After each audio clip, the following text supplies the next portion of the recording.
Hi అండి, అందరూ బాగున్నారండి? నేను బాగున్నానండి. ఈ రంజాన్ రోజులు అన్నాలో ఇలాగా గేమాత్తులు ఇలా చేయాలండి. ఇక చిన్న చిన్న ఈరోజు బాగా చిన్నవి చేసానండి.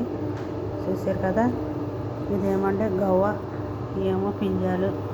ఈరోజు ఇలా చేసాను మాత్రం ప్రతిరోజు చెయ్యాలండి. సాయంకాలం అప్పుడు 7-8 ఈరోజు మా మామ వాళ్ళు బయటకు వెళ్ళారు, అందుకని 12 అయింది టైము. ఇప్పుడు చేశానండి. మీకు నచ్చితే కనుకండి లైక్ చేసుకోండి, షేర్ చేసుకోండి, సబ్స్క్రైబ్ చేసుకుంటాం మాత్రం మర్చిపోవద్దండి. సరే అని ఉంటానండి. ఓకే అండి, బాయ్ అండి మీ అందరికీ. ఈ చదువురాని దాన్ని వీడియో తీసి పెడుతున్నానంటే అండి ఒక అదృష్టం అండి.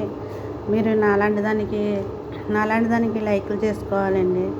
మీరు లైక్ చేసుకుంటలేదండి. మీ లైక్ వల్ల నాకు చాలా ఉపకారం అండి. సరేనా, ఉంటానండి. మరీ అడుగుతున్నానండి, లైక్ చేసుకోండి, షేర్ చేసుకోండి, సబ్స్క్రైబ్ మాత్రం చేసుకుంటూ మర్చిపోద్దండి. ఇది 2వ సారి అడుగుతున్నానండి. సరేనా, ఓకే, బాయ్ అండి. బాయ్.